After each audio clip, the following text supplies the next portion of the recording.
Hey everyone, have you ever wondered why are American giants like Apple and McDonald's, once dominating China, now losing ground to Huawei and Luckin Coffee? This isn't just about market share or revenue, it's a silent, dramatic battle between Western titans and rising Chinese unicorns. Today, our channel will expose the shocking secrets behind this power shift in the world's largest consumer market. First, Beijing's China First policy has become an unsolvable puzzle for U.S. corporations. Where's the line between cooperation and surrender? Meanwhile, homegrown brands like Huawei aren't just closing the tech gap with iPhones, they're winning Gen Z's hearts with marketing campaigns that hit all the right notes. And McDonald's?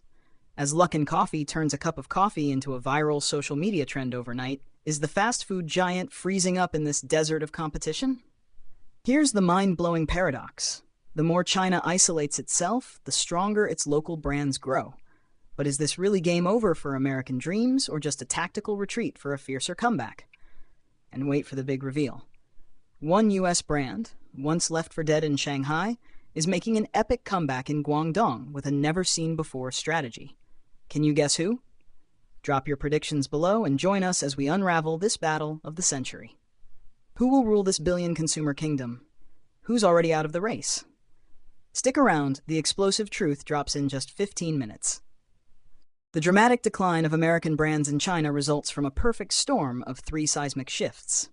1. Price-quality dynamics. 2. Breakneck innovation by local rivals. And 3. Surging nationalist sentiment. These forces don't just coexist, they amplify each other, creating an irreversible domino effect. 1. The price-quality revolution, when cheaper means better. American products once dominated through halo effects from global prestige, but Huawei shattered this illusion in 2018 with its Mate series, epitomized by the Mate 60 Pro.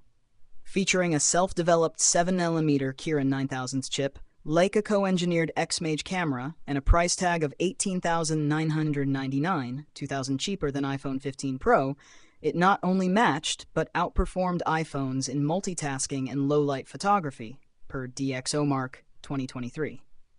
This brutally proves Chinese tech has caught up and surpassed Western rivals in premium segments.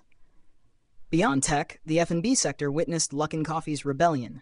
Its digital-first model slashed 40% of Starbucks overhead via delivery-only cloud stores, while its WeChat buy-one-get-one coupons drove 650 million orders in 2022, double Starbucks China's revenue that year. Number 2. The Speed War. How local players redefine the game. Chinese brands no longer follow, they set trends. While Starbucks takes 9 months to trial new drinks, Luckin launches 24 seasonal variants annually, from jasmine black tea to Zhongyuan cheese foam. This agility taps into Gen Z's FOMO culture, with 78% of under 30 customers buying 3+ times weekly, iResearch. Shein, the fast fashion disruptor, showcases staggering speed. Using AI to analyze user trends, it produces 6,000 new designs daily, 10x Zara's output. This test-and-repeat strategy captured 28% of China's online fashion market, forcing American rivals like Gap into retreat. In apparel, Anta turned political crises into gold. When Nike faced 2021 boycotts over Xinjiang concerns, Anta dropped the Hanfu Revival collection, blending 3D knit tech with ancient motifs under #WearHistory. The campaign reached 220 million Weibo users, spiking Q4 2021 sales by 217% and dethroning Adidas as China's number 2 sportswear brand. 3. Nationalism. From hashtags to consumer action. The decisive factor is state-backed tech sovereignty. The China Standards 2035 policy mandates 5G devices comply with MIIT's proprietary protocols, forcing Apple to create China-exclusive iPhones at 15% higher production costs. Meanwhile, Huawei thrives with a closed-loop ecosystem using 94% domestic parts, optimized for local standards. Cultural engineering runs deeper. Platforms like Taobao Live and Douyin algorithmically prioritize domestic brands. Despite AirPods Pro 2 outperforming Huawei FreeBuds Pro 3 in reviews, Huawei dominates search rankings. This traps foreign brands in a death spiral. Less visibility, fewer sales, shrinking market share, reduced investment. Survival or extinction, a question of identity. The Apple-Huawei rivalry isn't just tech warfare, it's a clash of ideologies. To survive, American brands must reincarnate as hybrids, retaining tech DNA while adopting a Chinese soul. Tesla achieved this by embedding WeChat into car infotainment systems, while Nike struggles to balance global ethics with local pressures. Can Starbucks shutter 50% of stores to mimic Luckin's cloud cafe model? Will Apple abandon universal designs for China's 5G standards? The answers will decide their fate in this 1.4 billion consumer market, where every smartphone, coffee cup, or sneaker carries political weight. American brands in China, navigating the perfect storm of challenges and opportunities.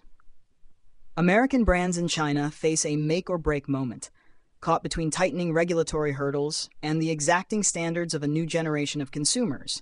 Yet golden opportunities remain for those bold enough to reinvent themselves. The legal labyrinth alone could make any foreign executive sweat. From the 2021 data security law mandating in-country data storage to ever-shifting content censorship rules, compliance costs have skyrocketed. Apple spent $1 billion building a Guizhou data center just to meet local requirements, while U.S. pharma companies grapple with redundant clinical trials for the Chinese market, despite prior FDA approval.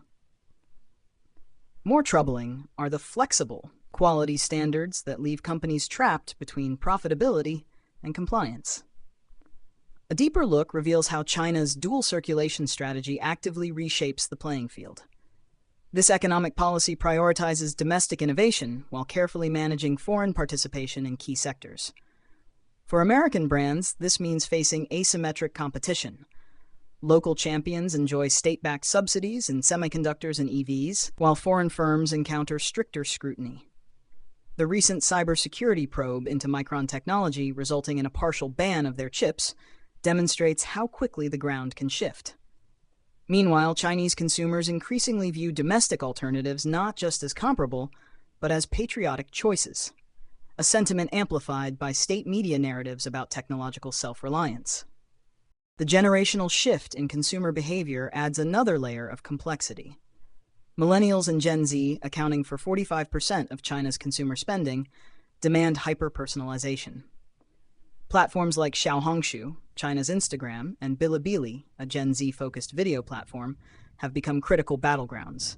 For instance, L'Oréal Paris succeeded by creating limited edition makeup lines inspired by traditional Chinese art, while Gap failed to resonate by pushing generic Western designs. This demographic also expects real-time engagement. 58% of Chinese consumers under 30 prefer brands that interact via live streams or AI chatbots, according to Alibaba's 2023 report.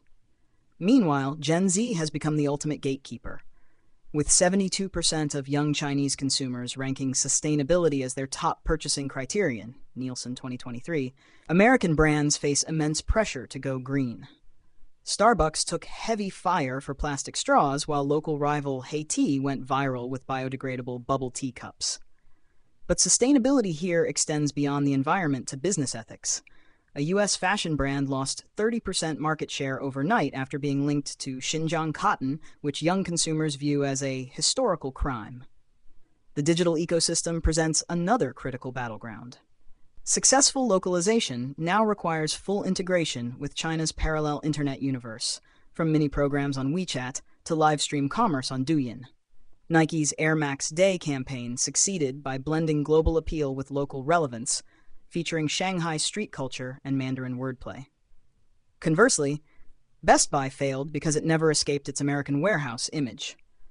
This digital divide extends to payment systems, Alipay versus PayPal, social media, Weibo versus Twitter, and even basic functions.